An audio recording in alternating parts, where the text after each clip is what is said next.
నేను ఇప్పుడు సమావేశం జరుగుతున్నప్పుడే నాకు కొందరు వ్యక్తులు చెప్తున్నారు మందుల సామేల్ గారు నా గురించి కామెంట్ చేసిందని చెప్పి.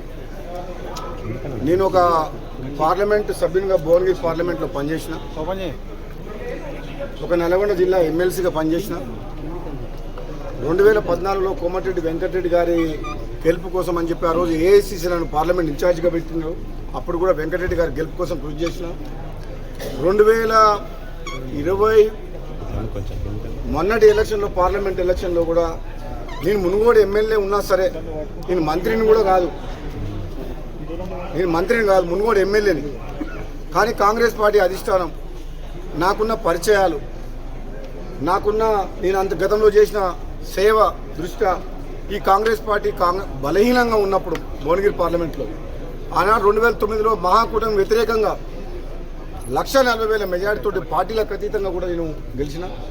భువనగిరి, ఆలేరు, జనగామ, తుంగతుర్తి, నగరికల్ ప్రాంతంలో, మునుగోడు ప్రాంతంలో కమ్యూనిస్టులు, కాంగ్రెస్, టీడీపీ, టీఆర్ఎస్ బలంగా ఉండేది ఆ రోజుల్లో. ఈ 2009లో నేను ఎంపీగా వచ్చిన తర్వాత ఈ ప్రాంతంలో కాంగ్రెస్ పార్టీ బలోపేతం కోసం చాలా కృషి చేసిన.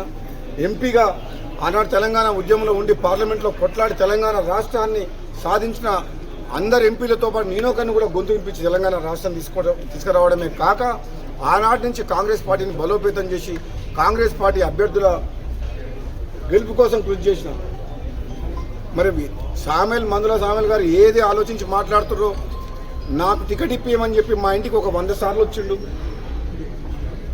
మన తుంగతుర్తితో సంబంధం లేకపోతే మా ఇంటికి వచ్చి టికెట్ ఇప్పియమని ఎందుకు అడిగిండో నాకు అర్థం కాలే. అక్కడ చాలామంది టికెట్ కోసం పోటీ పడ్డారు తుంగతుర్తిలో. కానీ మందుల సామేల్ గారికి నేను మాట ఇచ్చిన, నేను తప్పకుండా నేను అసెంబ్లీలోకి తీసుకెళ్తాను, నువ్వు అసెంబ్లీలో అడుగు పెడుతున్నావు నీకు మాట ఇచ్చిన.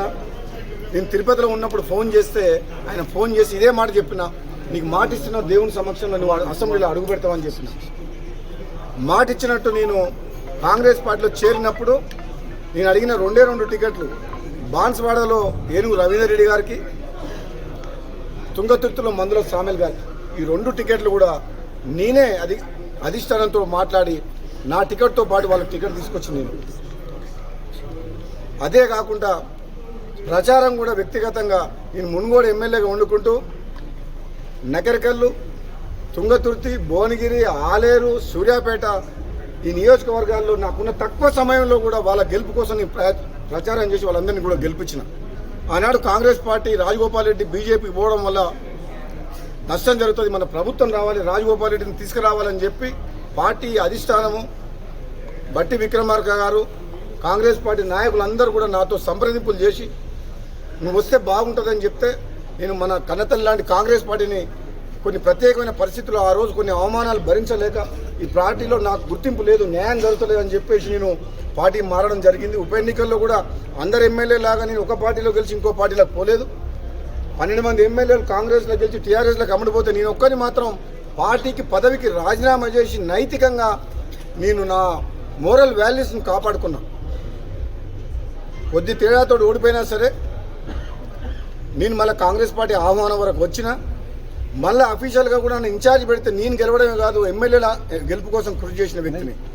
ముఖ్యంగా సామేల్ గారికి మర్చిపోయిండేమో, తుంగతుర్తితో ఏం సంబంధం అంటుండు, తుంగతుర్తి టికెట్ ఇప్పించిందే నీకు నీ గెలుపు కోసం కృషి చేసి నన్ను చూసి నన్ను నమ్ముకున్న కార్యకర్తలు 1000 మంది వాళ్ళ సొంత డబ్బులు ఖర్చు పెట్టి నేను గెలిపించిండు.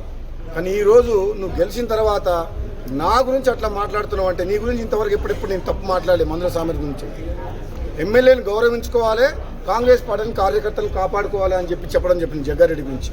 ఈ మండల కాంగ్రెస్ని పెట్టాలి, ఆ మండల కాంగ్రెస్ పార్టీని పెట్టాలని చెప్పలేదు.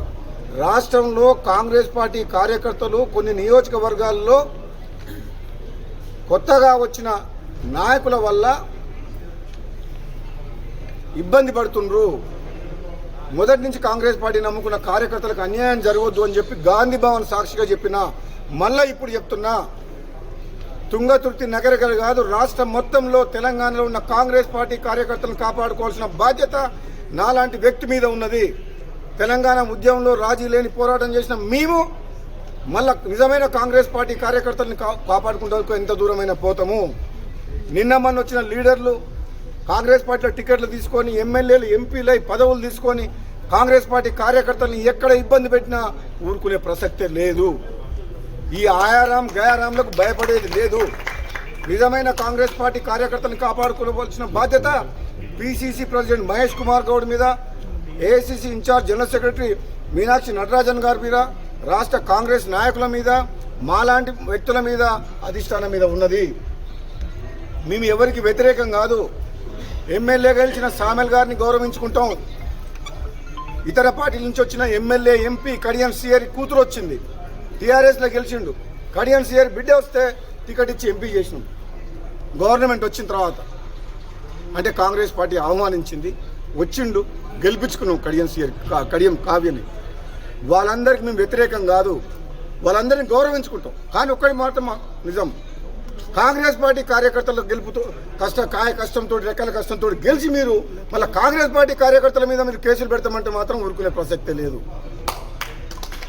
మీ పదవి ఎవరు అడగటం లేదు, మీ గౌరవం ఎక్కడ తగ్గించడం లేదు. కానీ కాంగ్రెస్ పార్టీ కార్యకర్తల్ని కొంచెం గౌరవించండి, వాళ్ళకు న్యాయం చేయండి, వాళ్ళని అవమానించకండి, ఎక్కడ కేసులు పెట్టకండి, ఇబ్బంది పెట్టకండి, అవసరమైతే సాయం చేయండి. కానీ ఇటు నోటుకు వచ్చినట్టు మాట్లాడకండి. నా గురించి మాట్లాడిండు మందుల సామెలు అంటే నాకు ఒకటే సామెత గుర్తొస్తుంది, వినాశకాలే విపరీత బుద్ధి. నాలాంటి వ్యక్తి నీకు టికెట్ ఇచ్చి గెలిపించిన వ్యక్తి గురించి నువ్వు మాట్లాడుతున్నావు అంటే ఇప్పుడు నీ గురించి నీ విజ్ఞతకే వదిలేస్తున్నా. తుంగతుర్తిలో ఉన్న కాంగ్రెస్ పార్టీ కార్యకర్తలందరికీ ఒకటే మాట చెప్తున్నా, నా అభిమానులకు, నా పిలుపు మేరకు సామెల్ని గెలిపించిన మీరందరికీ కూడా నేను క్షమాపణ చెప్తున్నా. ఒక తప్పుడు వ్యక్తిని తీసుకొచ్చి టికెట్ ఇప్పించినా అని చెప్పి నాకు అర్థమైంది. మీకు క్షమాపణ చెప్తున్నా. ఈరోజు ఎవరైతే బాధపడుతున్నారో ఆ ఎమ్మెల్యే వల్ల వాళ్ళందరికీ నేను క్షమాపణ చెప్తున్నా.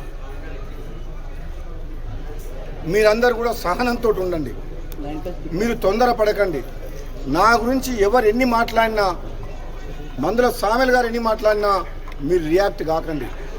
మీ ఎమ్మెల్యేని మీరు గౌరవించుకోండి, మీ ఎమ్మెల్యేని మీరు గౌరవించుకొని ఆయనకు సహకరించండి.